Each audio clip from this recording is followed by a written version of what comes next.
Olá, olá, você, querido aluno que vai fazer concurso para Sebrasp. E eu vou tratar aqui de língua portuguesa. Hoje é dia 16 de agosto e a gente tem a prova que foi feita no domingo passado para PM Oficial. E a gente vai pegar essa prova para PM Oficial, fazer um comentário e uma previsão para a prova para soldado, que é daqui a 2 semaninhas, a prova de língua portuguesa. Mas há uma série de dicas também que servem para a redação. Então, nós vamos tratar dessa provinha, você vai me acompanhar aqui, vai dar um joinha aí bacana, me acompanhar. Quem não se inscreveu no canal, se inscreva no canal e mande as perguntinhas. Eu vou comentar rapidamente essa prova e vou fazer a previsão para a prova PM Soldado, baseado nessa provinha que a gente tem hoje aqui, Sebrasp, legal? Em primeiro lugar, o que caiu, professor, de língua portuguesa? Primeira coisa, a primeira questão, como sempre, vai ser uma questão de compreensão de textos, não interpretação, compreensão, ou seja, você está preso às ideias do texto, diferente da interpretação. Então, quem está estudando comigo sabe a diferença. O assunto que mais caiu, pronomes relativos e orações adjetivas. Talvez a galera que tenha feito nem saiba direito o que fez, pode ter até acertado. Mas pronomes relativos, e é isso que eu vou mostrar para vocês, ó, caiu demais. Então a gente pode prever que isso aí faz parte da paixão dessa galerinha aí que fez a provinha Sebrasp, legal? Pontuação, caiu uma questãozinha, tem de cair sempre uma questão de pontuação, que ela é super importante para a provinha ser equilibrada, tem de cair uma questão de pontuação. Duas questões relacionadas à sintaxe da oração, a sintaxe interna, especialmente complemento nominal, a diferença de complemento nominal para objeto indireto, isso caiu, duas questõezinhas. Então, legal, hein? Sintaxe interna. Uma questão de classe gramatical, que é a mais fácil da prova, uma questão de acentuação, vou comentar, e uma questão mista que cai, concordância nominal, concordância verbal, crase, aquela mistureba toda que também é muito legal, o que mostra que essa prova é uma prova muito equilibrada e assim que Sebrasp não tem surpresa, gente, eles trabalham redondinho, redondinho, é uma prova muito legal, mas eu vou mostrar para vocês as dificuldades que essa prova pode apresentar aos incautos e desavisados. Então, vamos dar uma olhadinha nessa prova? Você está pronto aí? Vamos lá, me acompanha aqui? Olha só, começou a prova, você tem a coluna toda da esquerda tomada por um texto, portanto, um texto gigante, um texto grande. É um texto, não caíram gêneros e tipos, e isso é uma boa dica para a prova de soldado, tá? Que gênero é esse aqui?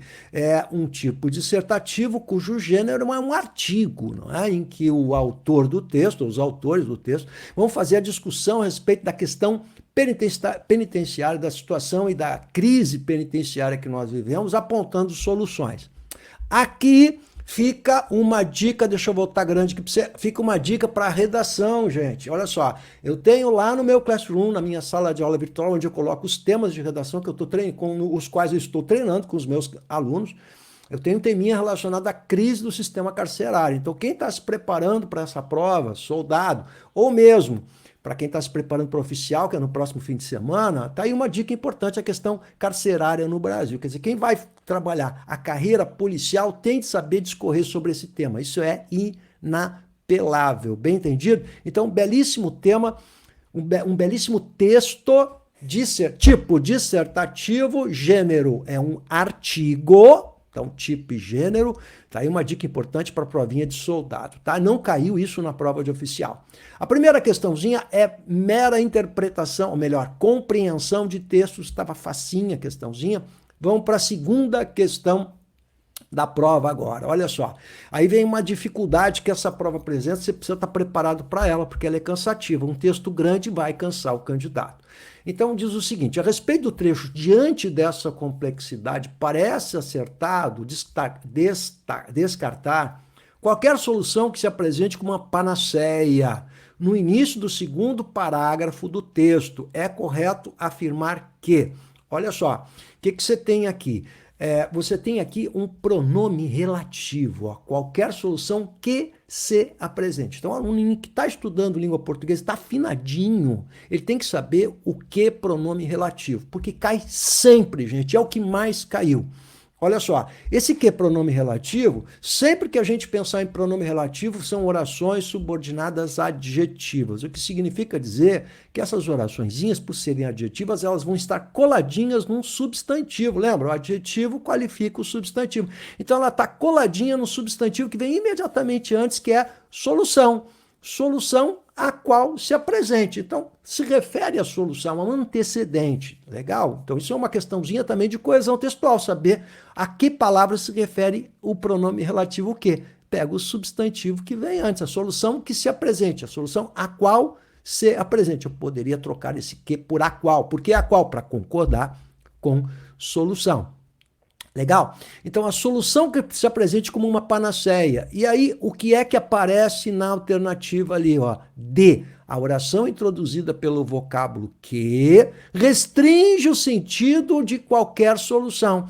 Então, agora nós estamos diante de orações adjetivas. Quais são as orações adjetivas? Restritivas ou explicativas. Ah, eu não sei isso direito, professor, devia ter estudado, porque você tem que lembrar que, olha só, basicamente metade da nota é a redação nos concursos para carreira policial. Tem acontecido isso em vários estados. Metade da nota é a redação. Você acha que isso indica o quê? Que isso indica que as bancas e as instituições estão muito preocupadas com a produção textual. Metade da nota é a redação e 20 a 30% da prova objetiva é língua portuguesa. Então a primeira coisa que você tem que fazer, meu queridão, é estudar a língua portuguesa e saber bem. Não adianta você me dizer: ah, professor, mais ou menos, eu estudei, mais ou menos não resolve o seu problema. Então, o que você tem que fazer? Um trabalho intensivo. Para isso, eu tenho meu curso completinho com trabalho intensivo. O que eu preciso para você ficar craque? 5 horas da sua semana em 2 meses. Você tem 5 horas para me dar? Ah, sai do Facebook, sai do Instagram, esquece o Zuckerberg e vem comigo, vamos estudar. 5 horas por semana, eu deixo você em 2 meses afinadinho para entender tudo isso aqui que eu estou explicando para você agora, legal? Olha lá. Sempre que eu lembrar de uma oração subordinada adjetiva, eu tenho que lembrar que ela é introduzida sempre por um pronome relativo. O mais comum de todos é o que, depois vem o qual, o onde, o cujo, que é o mais sofisticado. E você tem uma oração que é restritiva ou explicativa. A explicativa, como o aposto explicativo, fica entre vírgulas. A restritiva não tem vírgulas. Ora, então o que acontece aqui? Ó? Olha o exemplo. Está em negrito a oração adjetiva lá. Os jogadores que participaram da jogada do gol comemoraram o feito. Que participar da jogada do gol restringe o substantivo que vem antes. Você está vendo que está toda a oraçãozinha pendurada em jogadores, que é o substantivo que vem antes, ó. Por isso que o que retoma sempre esse substantivo antecedente, ó. Então eu tenho uma série de jogadores, eu estou me referindo quem é que comemorou o feito? Apenas os que participaram da jogada do gol. Isso é a ideia de restringir, apenas aqueles que, ou seja, dentro do conjunto dos jogadores, eu estou me referindo a parte desse conjunto, portanto a ideia é de restrição e por isso não tem vírgulas.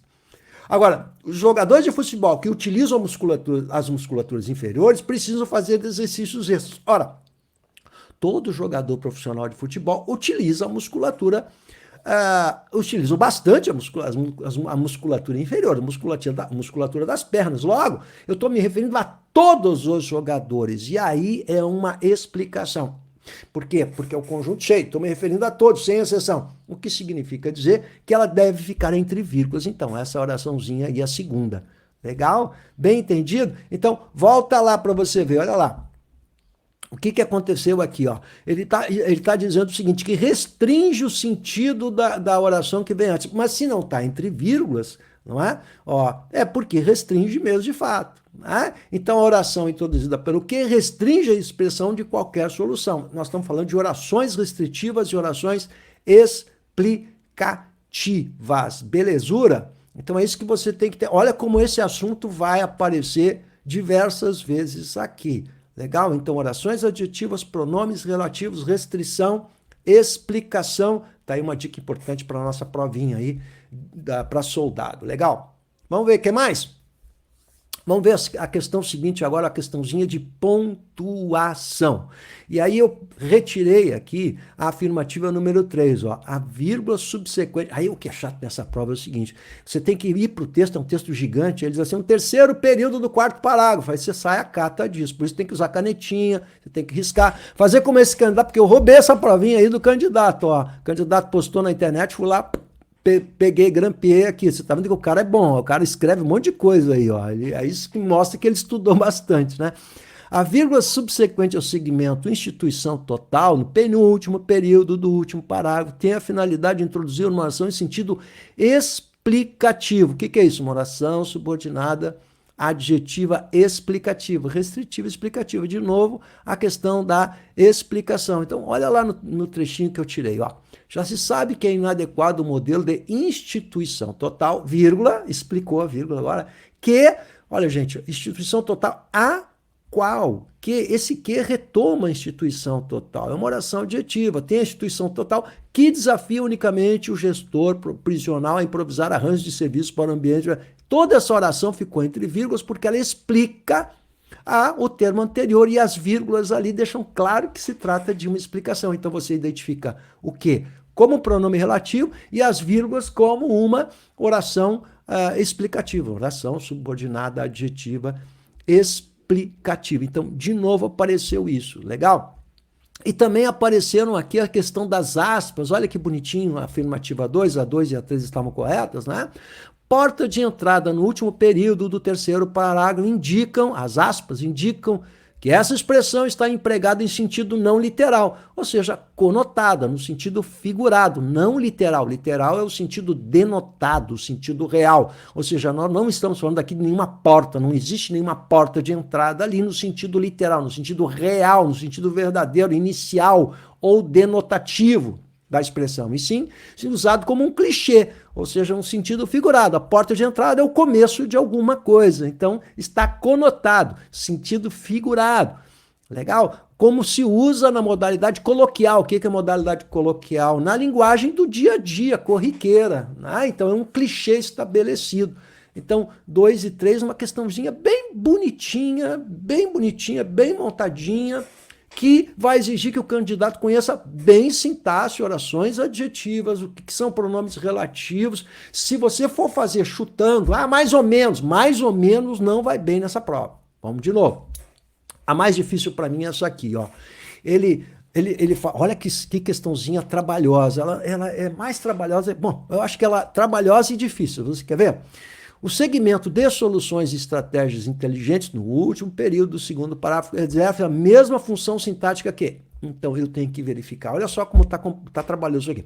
Qual é a função sintática desse segmento? Eu vou lá no segmento e vou olhar qual é a função sintática desse segmento. Então, diz ali, tá? Esse textinho de baixo, olha ali, ó. Intensifique seus esforços na busca conjunta de soluções e estratégias inteligentes. Ó. Na busca, e o candidato aqui, ele foi na intuição, né? Esse aqui, eu gostei da honestidade dele, ele botou que é chute, ó. Na busca conjunta, por que chute? Porque é uma sintaxe bem mais complicada. Na busca conjunta de soluções. Agora, olha só, de soluções, presta atenção em mim agora, de soluções e estratégias inteligentes está ligado a que termo da oração? Isso é fundamental para trabalhar a sintaxe, gente. Ó, tá ligado aqui, a busca de soluções, está ligado à busca. Então é isso. Busca é um substantivo, é a busca. Você está vendo na busca? Na que é? Em mais a, tem um artiguinho ali embutido que transforma a busca em substantivo e não no verbo buscar. Portanto, se, gente, não está ligado a verbo, não pode ser objeto indireto. Você está vendo que tem a preposição de, então o cara acha o seguinte, chama objeto indireto. Para ser um objeto indireto tem que estar ligado a verbo, não está ligado a verbo, está ligado a nome. Se está ligado a nome, busca, e esse nome, ele é um nome verbalizado, porque tem uma ideia de movimento, buscar, né, por meio de preposição, e soluções e estratégias é aquilo que é buscado, que sofre a ação de ser buscado, nós temos aí o complemento nominal. Então eu vou ter que observar que isso é um complemento nominal, e aí tem uma aulinha completa só sobre adjunto nominal, complemento nominal, e realmente é um assuntinho dos mais ásperos, né, em matéria de questõezinhas para concurso público, né, o complemento nominal. Então você está diante do complemento nominal. Não é um objeto indireto, o objeto já está ligado a verbo, isso tem que ficar claro. Então qual é a resposta correta? Ó, desconectadas das políticas sociais. Por que das políticas? Porque está ligado a desconectada, que é um adjetivo. De novo, é um nome. E agora sim eu tenho um outro complemento nominal. Então você vê como é trabalhoso, porque ele não diz qual é a função sintática, você vai ter que fazer a comparação, descobrir qual é a função sintática e olhar um por um no texto, que é um texto gigante, para descobrir o complemento nominal. As outras alternativas, gente, todas estão ligadas a verbo, por meio de preposição. O que significa dizer que se você perceber que todas as outras estão ligadas a verbo e só tem uma que não está ligada a verbo, que é a resposta correta, fica mais fácil de você encontrar a resposta correta. Tem que estar ligado ao nome e não ao verbo. Para ser complemento nominal, tem que estar ligado ao nome. Ou a um adjetivo, ou a um advérbio, ou a um substantivo. Tem que estar ligado ao nome. Não pode estar ligado a verbo. Está ligado a verbo por meio de preposição objeto indireto. Então essa é a questãozinha mais complexa, talvez, pelo menos a meu juízo aí. Você vai me dizer, me manda aqui seus recadinhos que eu quero saber suas dúvidas aí. Isso é importante para o prof, legal? Vamos continuar, galerinha. A questãozinha mais fácil, caiu uma questão de morfologia, que é classe das palavras, né? Caiu o adjetivo aqui, muito facinho, ó. Presa. Então, vamos lá. Ou do advogado da pessoa presa. Você está vendo que presa está ligada à pessoa, dando qualidade à pessoa. Legal? Se está ligado a um substantivo, vai ser um adjetivo. Se eu dissesse o seguinte, o preso precisa ser, etc, etc, etc. O preso, se eu botar um substantivo na frente de preso, aí deixa de ser um adjetivo para ser um substantivo, derivação imprópria. Lembra que sempre que a gente colocar um artigo na frente de uma palavra, o preso, o presidiário, o problema, o trabalhar é importante, mesmo diante de um verbo trabalhar, se botar um artigo, ele deixa de ser um verbo para se transformar num substantivo. Ele muda a classe gramatical e a gente chama isso morfologicamente de derivação imprópria. Não é? Como o preso está ligado à pessoa, não tem problema nenhum aí, é de fato um adjetivo. Essa era a questãozinha mais fácil, boa questão, classe gramatical. Tá anotando aí tudo que pode cair na sua provinha? Muito bem. Vamos para a questão de acentuação. Caiu a acentuação. Uma questãozinha de ortografia tende a aparecer na prova, legal? Então, para quem vai fazer para soldado, eu descartaria a acentuação, legal? Então, aí pode cair homônimos, parônimos, como uma boa questão para você anotar aí, de ortografia. Uma questãozinha de ortografia é provável que caia. Não apostaria, portanto, em acentuação, porque já apareceu aqui, né? Sempre que você tem uma questão de acentuação em prova de concurso público, 90% de chance de aparecer uma paroxítona terminada em ditongo crescente. É o caso de carcerar estratégias. Paroxítona terminada em ditongo crescente. Claro, professor de português tem orgasmos múltiplos com isso, legal? Então, carcerar estratégias, além, e já além além é uma palavra oxítona terminada em EM, né, como armazém, ninguém, alguém. Já é um monossílabo tônico, então não pertence à mesma regra. Política e jurídico são proparoxítonas, é aquela que todo mundo lembra. Todas as proparoxítonas são acentuadas, professor. Ah, parabéns! E há uma crase. Crase não é um acento tônico, não é uma acentuação gráfica. Pertence, portanto, não pertence a outra esfera, que é uma questão de crase, que é uma convenção, é um sinal indicativo e não uma acentuação propriamente dita, no sentido de verificar qual é a sílaba mais forte, né? Então, não pertence à mesma regra, beleza? Muito bem. Vamos lá.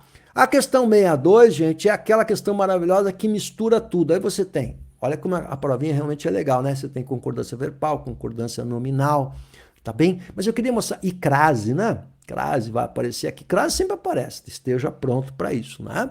De novo aparecem as orações adjetivas e o pronome relativo, porque, olha lá, o segmento em que, no primeiro período do terceiro parágrafo, for substituído por na qual. De novo, gente, é o assunto que mais caiu, ó. Sobretudo em uma conjuntura na qual, ó, esse em que, esse que é um pronome relativo que está antecedido por uma preposição. Então, pode acontecer isso? Óbvio que pode. Aí fica um pouquinho mais complexo, né? Mas continua se referindo o quê? A uma conjuntura na qual o perfil, ou seja, na conjuntura, ou seja, esse que retoma o substantivo antecedente que é a conjuntura. Logo, quando eu for substituir por qual, o que acontece? Qual é a diferença do que por qual? É que o qual carrega artigo, o artigo do substantivo que vem antes. No caso, conjuntura. Qual é o artigo de conjuntura? É a. Em mais a vai dar na. Então é uma conjuntura na qual. E esse é um problema que aparece muito nas redações, que o cara não sabe se é na qual, com a qual, pela qual, não é? Ou seja, Se a preposição é em e se o substantivo que vem antes é um substantivo feminino singular, tem que ser em mais a. Então essa era a resposta correta, não estava difícil para quem sabia as orações adjetivas, legal? E os pronomes relativos, assunto que mais apareceu, portanto, aguarde isso, galera que vai fazer para soldado, você tem que saber isso, legal? A última questão também é de sintaxe interna e pergunta sobre onde tem a função sintática adjunto adverbial que exprime circunstância de lugar. Resposta bem simplinha, nos presídios brasileiros, ó, que é o lugar em que acontece aquilo. Então essa não estava difícil também. Então, olha só, o que a gente tira da provinha aí, legal? Essas soluções aí. Primeiro, pronomes relativos podem aparecer como coesão textual, a quem se refere o que da linha tal, quer dizer, se refere ao substantivo antecedente, você tem que identificar o que como pronome relativo, diferente de conjunção integrante, você tem que identificar as orações adjetivas, né, explicativas e restritivas, tá aí uma boa dica. Acho que em matéria de ortografia não cai acentuação, a gente pode prever aí talvez homônimos e parônimos, né? Crase, inapelavelmente aparece, sintaxe interna vai aparecer também, e uma questão de compreensão de textos e não de interpretação, mas de compreensão. Qual é a diferença? Aquilo que está no texto e vale só o que está no texto e não aquilo que eu subjetivamente posso entender do texto, que aí seria interpretação. Então, não existe, portanto, a possibilidade de você fazer inferências. Eu posso inferir. Se eu disser inferir é tirar uma conclusão. Aí é interpretação. Se eu fico preso à realidade do texto, você está diante de compreensão de textos. Então, olha aí, dá um joinha, legal. Se você está interessado em fazer um curso de língua portuguesa, definitivamente se convenceu de que você precisa, galera que estuda para carreira policial, não é boa em redação e não é boa em língua portuguesa. Vamos falar a verdade? Vamos falar a verdade? Não é boa, não adianta me dizer assim, eu estou estudando, dei uma olhada. Está estudando, dá uma olhada, não prepara você para essas provas. Então, basicamente, nas provas objetivas, de 20% a 30% é a prova de língua portuguesa. E a redação ocupa metade da nota. Então, eu não preciso dizer para você por onde você tem que começar e tem que ir muito bem. Então, vem comigo. Meu curso é completo, você tem atendimento pelo WhatsApp, você tem atendimento na redação com Classroom completo, com temas de redação e aulas particulares individuais em que eu retorno para o candidato à redação. Portanto, meu queridão, é tudo que você precisa para mandar ver nessa provinha. Manda suas dúvidas para a gente voltar a falar aí, beleza? Abraço!